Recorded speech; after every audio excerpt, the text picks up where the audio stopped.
누구를 위하여 종을 울리나? 들어보셨죠? 예, 그 해밍웨이 소설 또 그 영화에 이 제목이 떠 있습니다. 근데 이 시는요, 17세기 영국 국교의 목사였던 존 던이라는 시인의 기도문에 들어있는 19절입니다. 이 해밍웨이가 존 던의 19절을 인용하면서 알려진 제목입니다. 이 종소리가 무슨 종소리인가? 이 종은 왜 울리는가? 우리는 질문하게 되죠. 축제의 종이 아닙니다. 일상의 그런 종이 아니에요. 존 던이 말하는 종은요, 누군가가 죽으면 마을에 땡 하고 울리는 부고장입니다. 부고장. 예. 마을 전체에 다 장례식에 참여하시라 이렇게 하는 거죠. 존 던은 말합니다. 그것이 누구를 위해 울리는 종소리인가를 묻지 말아라. 그것은 바로 너를 위한 종소리다. 예. 너를 위해서 지금 종이 울리고 있다. 너의 죽음을 알리는 것이다. 이렇게 좀 더 심도 깊게 들어가고 있습니다. 존 던은 그의 시집 죽음이여 뽐내지 말라는 시에서 이렇게 표현하고 있는데요. 죽음이여 뽐내지 말라. 어떤 이들은 너를 힘세고 무섭다 했겠지만 넌 그렇지 않나니 내 생각에 내가 해치운다고 여기는 사람들은 죽는 게 아니다. 불쌍한 죽음아 넌 나도 죽일 수 없다. 너의 그림에 지나지 않는 휴식과 잠에서도 큰 기쁨이 나오나니 너로부터는 더 큰 기쁨이 나온다. 짧은 한잠 지나면 우리는 영원에서 깨어난다. 그러면 죽음은 더 이상 없을 것. 죽음이여 네가 죽을 것이다. 이렇게 표현했죠. 그래서 그리스도인의 죽음에 대한 관점을 존 던은 표현을 한 것입니다. 이 죽음이 인생의 마침표가 아니라는 거예요. 근데 이제 신앙이 없는 분들은 죽으면 끝이지 뭐 이렇게 살았을 때 젊어서 노세, 잘 노세 이렇게 살아있을 때 잘 놀아야 된다고 하는데요. 사실 죽음 앞에 가게 되면 무신론자들도요 천국을 소망합니다. 또 가족들을 먼저 보낸 사람, 교회는 안 다녀도 죽고 끝난다면 너무 허무하지 않느냐. 천국이 반드시 있으면 좋겠다는 말을 안 믿는 사람들도 한다고요. 그렇다면 우리 그리스도인들에게 죽음은 무엇을 이야기하느냐? 마침표가 아니라 무슨 표요? 쉼표. 숨을 한번 툭. 우리가 잠에서 이렇게 잠을 자다가 딱 깨면 새로운 하루가 시작되듯이 잠시 쉬고 있다가 영원한 천국에서 그 빛난 얼굴 배우는, 주님 얼굴 배우는 시간이 된다는 것이죠. 오늘 우리는 본문에서 한 왕의 말년과 그의 죽음을 보게 됩니다. 바로 요시야입니다. 요시야. 그러면 우리는 지금 이 모든 일은 그 앞에 있는 전문맥을 다 통칭하고 있는데요. 뭘 했느냐? 요시야 왕 시대에 업적이 있어요. 우상의 산당을 다 제해버립니다. 성전을 수리합니다. 율법책을 발견합니다. 율법을 가르칩니다. 이 모든 것의 절정은 무엇인가 하면 유월절을 지키는 거예요. 출애굽 이후로. 예. 정말 그들이 어린 양의 피를 문설주에 바르고 진노의 천사가 이 죽음의 밤에 양의 피를 보고 피해감으로써 그들은 넘어 패스오버, 죽음의 고통과 죽음으로부터 벗어난 자들이 되고 자유를 얻은 자들이 되었던 거죠. 그런데 선지자 사무엘 때에 이 유월절을 제대로 지켰습니다. 선지자 사무엘은 말을 하면 말이 땅에 떨어지지 않는 사람이라고 표현해요. 아무도 사무엘을 거역할 수 없었고 그때에 그는 일들을 하게 됐는데요. 그 이후로 어떤 왕도 유월절을 제대로 지킨 적이 아무도 없어요. 근데 요시야가 이 율법의 성경의 말씀을 보니까 유월절 어린 양의 이 무교병을 먹고, 무교병은 이제 누룩이 들지 않은 떡이죠. 그리고 이렇게 쓴 나무를 먹습니다. 그는 애굽에 고통하던 그 노예 생활을 기억하는 거예요. 쑥을 먹습니다. 쑥을. 그러면서 하나님께서 우리를 구원하신 날을 기억하는 그런 것입니다. 그런데 요시야가 이걸 행했습니다. 그러니까 얼마나 큰 종교개혁이 그 앞에 다른 왕들도 있었지만 유월절까지 지켜낼 수는 없었거든요. 그런데 이걸 해낸 왕입니다. 그의 선왕들은 또 어떤 왕이냐? 남유다에서 악하기로 소문난 왕들이 앞에 있습니다. 그 대표가 므낫세인데요. 55년을 통치하면서 온 나라를 그냥 우상천지로 만들어버렸습니다. 성전에다가 우상을 갖다 놓고 자기 아들을 몰래 신하게 불태워드리고 막 이러고 앉아 있는 거예요. 하나님을 섬기는 예루살렘 성전에서 인신제사가 드려지고 있고요. 온 천지를 우상으로 만들었습니다. 그 뒤에 암몬이라는 또 왕이 2년간 통치하게 되는데 그 또한 마찬가지입니다. 그런 악한 왕들 이후에 요시야라는 왕이 등장하게 되는데 8살의 왕이 됩니다. 8살. 참 어린 나이에 왕이 되죠. 유다 백성들은 얼마나 이 날을 기다렸을까요? 므낫세의 그 악정에 55년 동안에 그들은 기다렸을 거예요. 하나님 선한 왕을 우리에게 주셔서 우리가 하나님의 말씀에 합당한 자들이 되게 하소서. 마치 더운 날에 한 모금 냉수처럼 요시야를 하나님께서 보내주신 것입니다. 요시야는 31년을 통치하고요. 백성들을 우상 숭배와 그 악의 구렁텅이에서 건져내고 율법에 기록된 대로 성경이 말하는 대로 행하는 그런 왕입니다. 그래서 이 모든 일을 마친 후에 이렇게 이제 나오고 있는 거죠. 근데 우리가 생각하지 못한 뜻밖의 사건이 하나 생각이 됩니다. 요시야는 성전을 다 정돈하고 이제 정말 하나님을 나라는 남유다로 여호와를 경외하는 국가로 만든 거예요. 누가 올라오느냐? 그 당시에 최강국. 요즘 같으면 이제 미국 이 정도 될 수 있겠죠. 아니면 요즘 중국이 워낙에 또 그게 하니까 애국 왕 느고가 갑자기 대군대를 이끌고 유프라데 강가의 갈그미스에 쳐들어온 거예요. 요시야가 깜짝 놀랐습니다. 아니 도대체 무슨 일인가?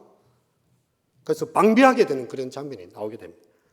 어떻게 이토록 하나님을 사랑하고 예배를 귀히 여기고 종교개혁을 감행했던 그 일이 있은 직후에 이런 애국 왕의 군대를 마주하게 된 것일까? 우리는 참 이해할 수가 없습니다. 참 신앙생활 잘하고 열심히 기도하고 성경 공부 잘 끝내고 목장 모임 잘하고 하는데 끝났는데 집에 가니까 비보가 날아든 거하고 똑같습니다. 내가 감당할 수 없는 엄청난 일이 생긴 거죠. 그래서 우리가 하나님의 뜻대로 살고자 할 때에 의인들도 고난이 있다. 여러분, 우리 의인들이 고난이 없습니까? 많죠. 없는 게 아니고 아주 많아요. 의인은 고난이 많으나 하나님 뜻대로 살려고 하니까 고난이 엄청 찾아옵니다. 근데 그게 끝이 아니죠. 여호와께서 그 모든 고난에서 건지시느니라. 이걸 우리는 말씀을 보게 됩니다. 그래서 하나님 뜻대로 살고자 하는 자에게 많은 고난이 오고 있다. 그래서 내가 고난이 많다는 것은 사탄들도 나를 알고 있구나. 귀신들도 나를 알고 있구나. 왜냐하면 신앙생활 삐리삐리하게 이렇게 하고 있는데 여기 와서 건드리겠습니까? 필요 없어요, 이런 사람. 정말 열심히 기도하는 사람, 성경 보고 말씀대로 살는 사람, 이 한 사람을 무너뜨려야 사람들이 예수 믿어도 별 수 없지. 그냥 돈이나 믿고 살자. 사람들 내 인명이나 믿고 살고 피트니스 가서 열심히 운동이나 하자. 내가 건강해야지. 주일날 가서 뭐 하겠노. 뭐 이렇게 되는 거죠. 그래서 신앙에 열심히 있는 사람을 무너뜨리기 위해서 큰 시험이 찾아온다는 것입니다. 방비하러 나온 요시야에게 왕 느고가요 사자를 보냅니다. 근데 전혀 뜻밖의 이야기를 하고 있는 거예요. 유다 왕이여, 내가 그대와 무슨 상관이 있느냐? 그대를 이기려 하는 것이 아니고 치려 하는 것이 아니고 나와 더불어 싸우는 족속이 있다. 이 누굴까요? 신흥 강국 바벨로니아입니다. 지금 애국은요, 이 바벨론을 지금 짓밟아 놓지 않으면 얘가 힘이 커가지고 애국까지 넘볼 수 있는, 왜냐하면 아수르의 힘이 굉장히 아시리아의 힘이 쇠약해졌거든요. 이 바로 신흥 강국 바벨론 때문입니다. 근데 씨를 밟아 놓겠다는 거죠. 가서 내가 더불어 싸우려는 족속이 있는데 하나님께서 나를 명하사 속히 이를 처리하라고 하셨다. 하나님께서 나와 함께 하시니 그대는 하나님을 거스르지 말고 피해라. 길만 비껴라. 우리는 바벨로니아로 바로 진격할 것이다. 야, 근데 요시야는 어떻게 됩니까? 이 전가를 받고 어떻게 합니까?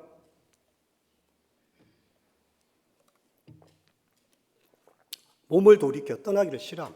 그리고 변장을 해서 계속 싸우고자 해요.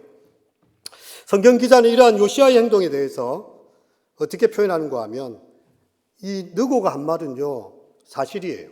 하나님의 입이 느고를 통해서 던져졌다고 이야기를 합니다. 우리는 여러 가지 의문들이 생깁니다. 요시아는 왜 적의 침입에 방비하러 나간 것까지는 좋아요. 왜 자기 땅을 침범했으니까. 그런데 하나님의 말씀이라고도 하는데 왜 떠나기를 싫어하고 끝까지 맞서 싸우려 한 것일까요? 질문이 든지 않습니까? 유다의 영토를 내줘야 됩니다.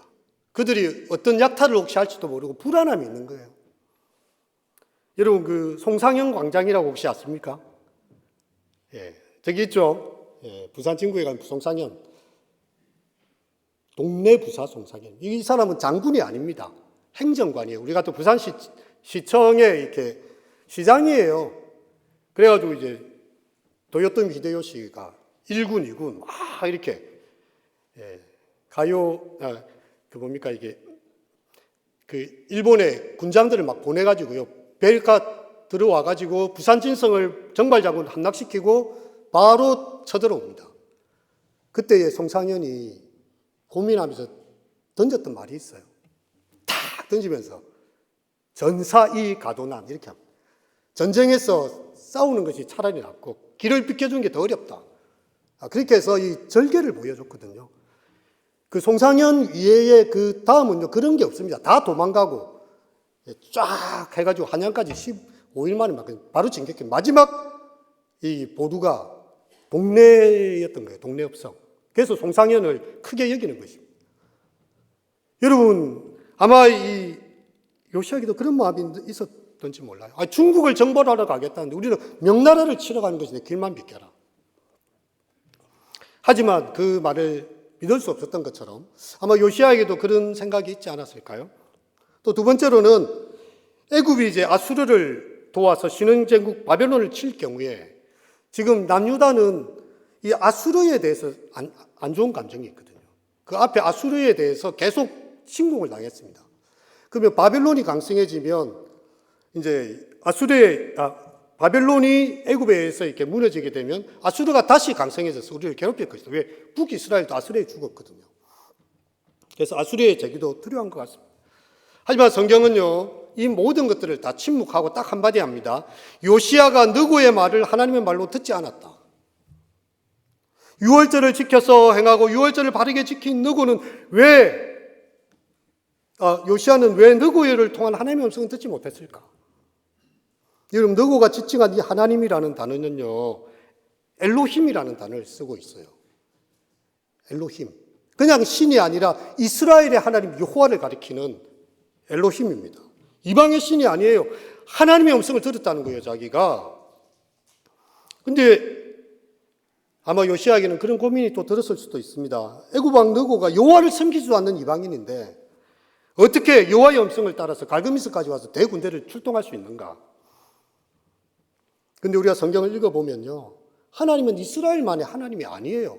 온 천지 만물과 온 세상의 왕들을 주장하시는 지극히 높으신 자가 인간 나라를 다스리시는 그 하나님이십니다.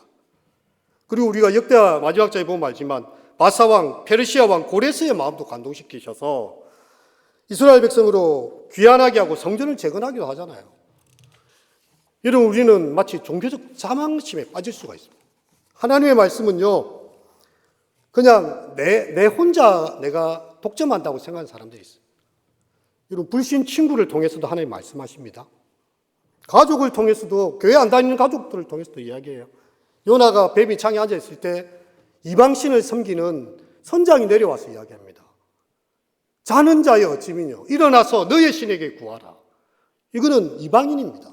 여호와를 몰라요. 하지만 요나의 잠을 깨운 것은 바로 이방인이었어요. 야, 니는 교회도 다닌다는데 우리 집이 이렇게 힘든데 니 왜 하나님께 기도 안 하니? 안 믿는 사람이 그렇게 이야기한다니까요. 니 교회 다니자. 하나님 믿어. 나는 하나님 안 믿지만 니는 하나님 믿는데 왜 기도 안 하니? 아니, 하나님 믿는 사람은 든든한 백이 있다며. 근데 왜 그렇게 온갖 삶에 이걸 얼굴에 다 지고 이렇게 고뇌 속에 고해의 바다에서 헤매고 있어. 너 하나님이라는 백이 있다며. 하늘에 계신 아버지가 있다며. 그들은 믿지 않아요. 하지만 우리 애를 보면서 이야기를 한단 말이에요. 기도하라고. 말씀 따라 행하라고. 예수쟁이들 똑바로 살아라고. 세상의 빛과 소금이 너희라고 이야기를 한단 말이에요. 요시아는 하나님을 섬기는 나에게 하나님 말씀하시지 않고 어떻게 저 애굽 왕에게 말씀하셨을까? 그 사실이 인정이 안 됐을 수도 있습니다. 요시야는 점점 강대해지는 애굽의 세력의 위협을 느끼고 있었고요. 애굽 왕 느고에 대한 지나친 적대감이 그의 깊은 내면을 차지하고 있었습니다. 아수리의 재계에 대한 하나님의 뜻을 생각할 여유도 없어요. 저거는 다 핑계일 뿐이고 우리는 무조건 막아서야 된다. 유다 땅을 지나지 못하게 해야 된다. 우리도 언젠가 자신의 생각과 경험을 고집할 때가 있습니다. 또 그것이 자기 하나님의 뜻이라고 고집할 때가 많아요. 요시야가 자신의 선입견과 고집을 내세우기 전에 하나님 앞에서 물을 한 잔 마시면서 주님, 큰일 났습니다. 좀 기도해 볼게요. 이거 너구 한 마리 진짜인지 아닌지 정말 말씀해 주시고 이렇게 기도라도 안 보냈다면 이런 사단이 나지 않을 것입니다.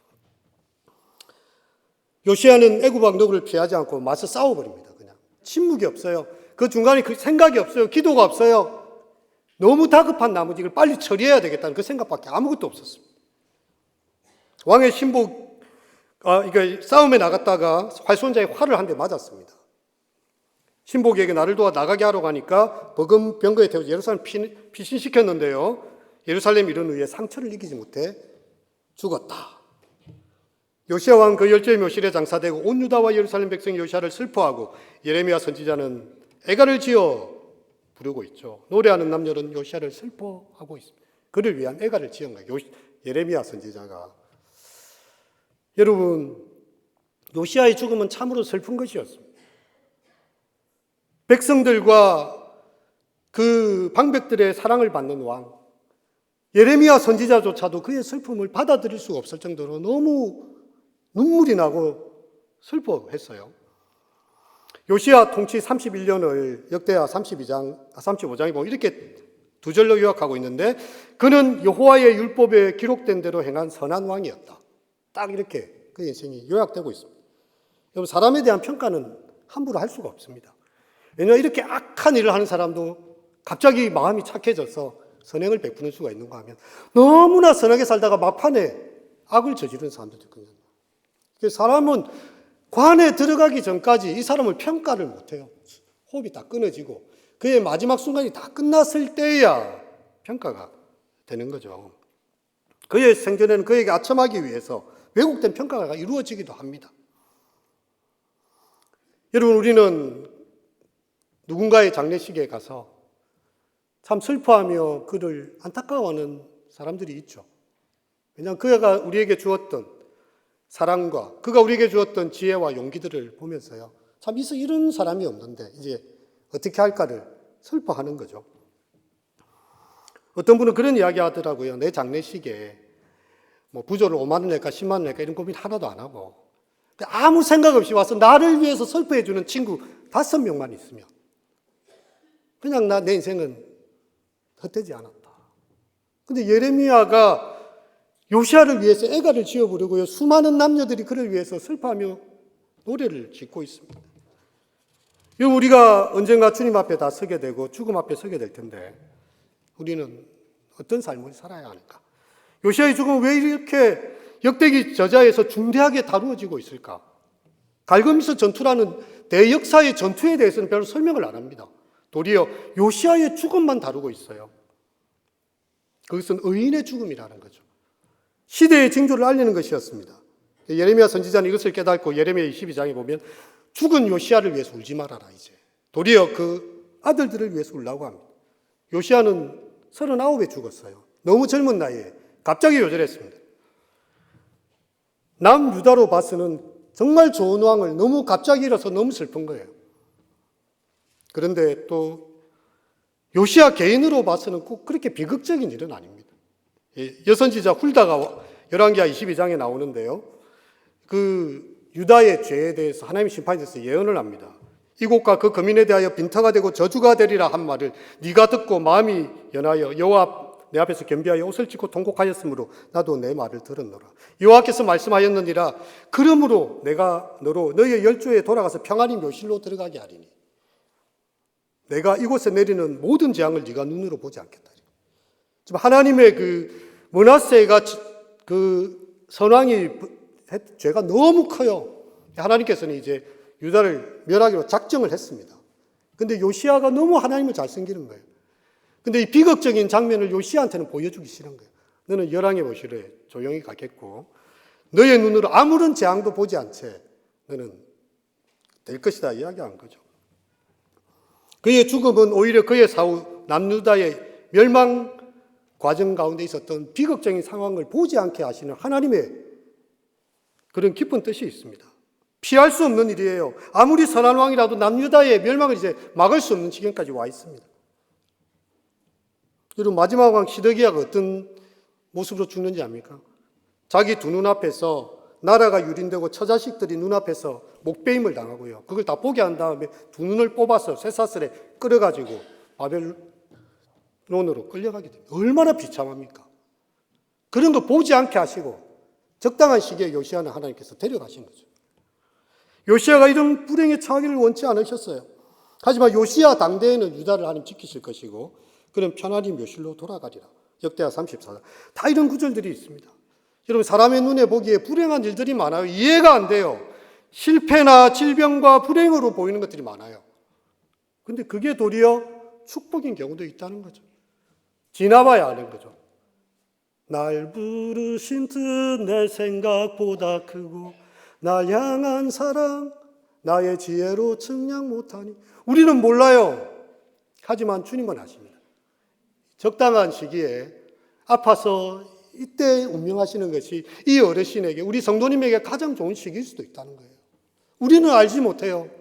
우리에게 닥친 불행이 도리어 우리를 향한 하나님의 보호라는 사실을 당장에 우리에게 불행하게 보이는 일이라 할지라도 궁극적으로는 하나님 안에 축복되게 하시는 그런 하나님에 대한 신뢰와 믿음을 잊지 마시고 고난 가운데서도 주님 한 분만으로 만족하고 나의 모든 것 대신 주님을 찬양하실 수 있는 우리 모든 성도님들 되시기를 축원드립니다.